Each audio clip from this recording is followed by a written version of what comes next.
मैं हूं सुहेल राना। लगातार 36 घंटे पार्लियामेंट में रहने के बाद 30 सालों में बहुत कुछ बदला, 94 से 2024 तक।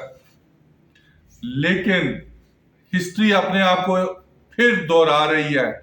71 में जुल्फकार अली भट्टू ने कहा था, जो ढाका जाएगा उसकी टांगे तोड़ दी जाएंगी। और फिर क्या हुआ सबको पता है। फिर अभी एक दिन पहले बिलावल ने कहा, जो आईनी तरमीम में वोट नहीं देगा तो फिर हम पे कोई इतराज ना करें। 71 के बाद जुल्फकार अली भट्टू साहब तो सीढ़ी चढ़ के प्राइम मिनिस्टर बन गए। मुल्क के साथ क्या हुआ, फिर उनके साथ क्या हुआ? आईनी तरमीम मैंने एक महीना पहले ही कह दिया था, ये तरमीम पास होंगी। आज तरमीम पास हो जाएंगी। 26 घंटे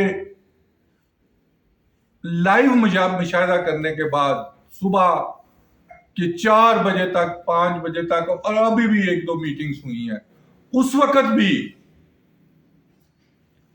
मुफ्ती महमूद, शेख मुजीबुर रहमान मुखालफत कर रहे थे, और अब भी मौलाना फजलुर रहमान और अब इमरान खान ने कल भी कहा है जेल में कि हम आईनी तरमीम का हिस्सा नहीं बनते।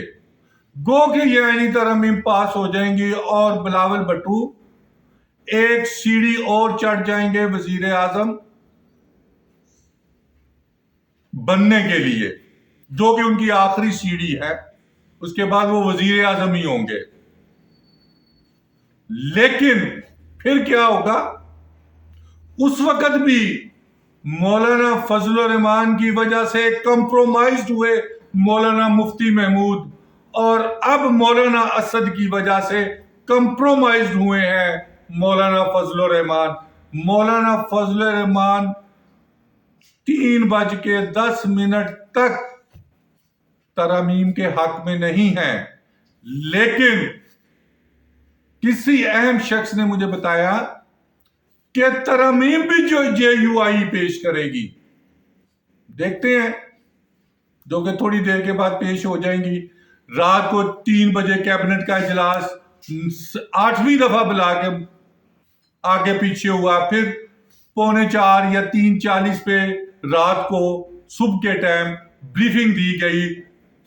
भांजे और खालू ने, छोटे तारड़ साहब और बड़े तारड़ साहब ने, इन पे भी मैं बात करूंगा। लेकिन कभी फिर सिर्फ, और मैंने पार्लियामेंट में बड़े बड़े बुर्ज उल्टे देखे हैं कल रात को, और जो बुर्ज उल्टे हैं वो बड़े छोटे लोगों के हाथों उल्टे हैं। लास्ट और फाइनल, आज ये तरमीम पास हो जाएंगी। सदर मुमलिकत इसको पास कर दो, और हिस्ट्री श्रीलंका की तरह दोहराई जाएगी कि श्रीलंका की बेटी भी वजीर आजम थी, उसकी माँ सदर थी, और यहां भी ऐसे होगा, बाप सदर होगा और बेटा वजीर आजम होगा। नुकसान किसका होगा, वो कौन सी जमात है, सबको मालूम है।